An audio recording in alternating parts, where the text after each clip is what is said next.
Hello friends, আজি মই আপোনালোকক বাহিৰত খোৱা আলু চাট কেনেদৰে ঘৰতে বনাব পাৰে তাক দেখাবলৈ গৈ আছো। গধূলি টাইমত প্ৰায় আমাৰ চটপটা নামকিন স্পাইসি এনেকুৱা ধৰণৰ বস্তু খাবলৈ মন যায়, তেতিয়া আপুনি এই ৰেচিপিটো বনাই পৰিবেশন কৰিব পাৰে। তেতিয়া হলে আহকচোন চাও ইয়াৰ বাবে আমাক কি বস্তুৰ প্ৰয়োজন হ'ব।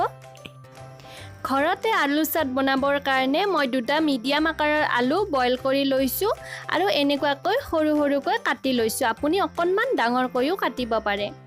ইয়াৰে পিছত এটা ডাঙৰ পিয়াজ একেবাৰে মিহিকৈ কাটি লৈছো। দুটা মিডিয়াম আকাৰৰ বিলাহী সৰুকৈ কাটি লৈছো ঠিক এনেকুৱা ধৰণে।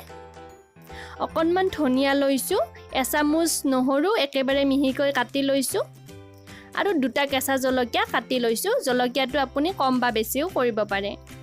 বাটাৰ লৈছো 2 চামুচ, বাটাৰৰ সলনি আপুনি তেল বা ঘিও ইউজ কৰিব পাৰে আৰু নেমুৰ ৰস লৈছো 2 চামুচ।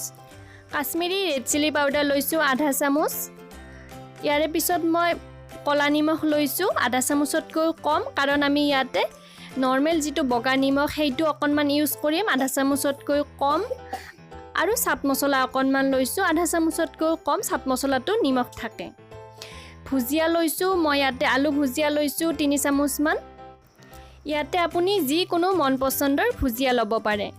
প্ৰথমতে মই কেৰাহীটো অকনমান গৰম হোৱাৰ পিছত ইয়াতে বাটাৰখিনি দি দিছো। আপুনি যদি ইয়াতে তেল ইউজ কৰে 3 চামুচ মান তেল দি দিব আৰু তেলখিনি অকনমান গৰম হ'ব দিব মিডিয়াম ফ্লেমত। তেলখিনি যেতিয়া গৰম হৈ পৰিব ইয়াতে কেঁচা জলকীয়া আৰু নহৰুখিনি দি দিব।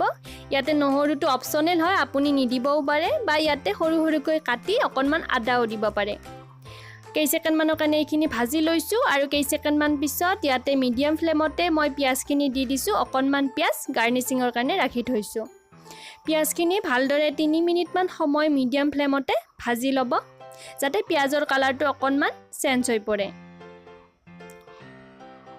দেখিব পাইছে পিয়াজখিনি ভাজি হৈ গৈছে। এতিয়া ইয়াতে কাটি থোৱা বিলাহীখিনি দি দিছো আৰু একেলগতে কাশ্মীৰী ৰেড চিলি পাউডাৰ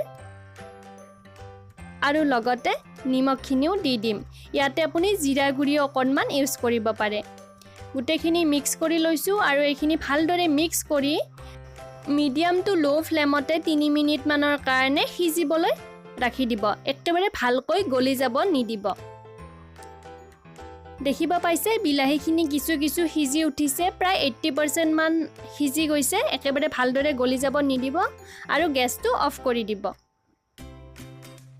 ইয়াৰে পিছত মই বইল আলুখিনি লৈ লৈছো আৰু ইয়াতে অকনমান আগতে যিখিনি মই বিলাহী পিয়াজৰ মিশ্ৰণ বনাই লৈছিলো গোটেইখিনি ইয়াতে দি দিছো। ইয়াৰে পিছত কলা নিমখখিনি দি দিছো। চাট মছলাখিনি একেলগতে দি লৈছো। পিয়াজখিনি দি দিছো আৰু ধনিয়াখিনিও ইয়াতে দি দিছো।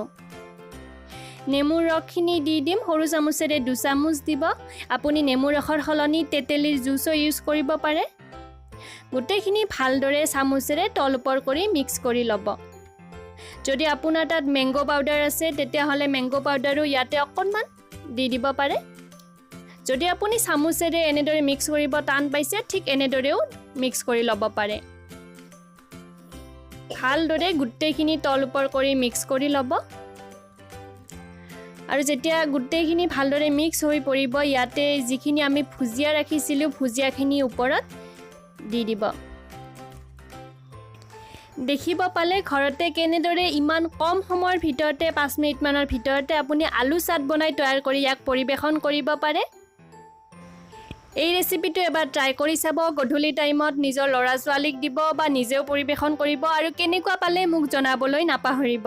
যদি ভিডিঅ'টো চাই ভাল পালে নিশ্চয় লাইক আৰু শ্বেয়াৰ কৰিব। এতিয়ালৈকে আহিছো, ধন্যবাদ।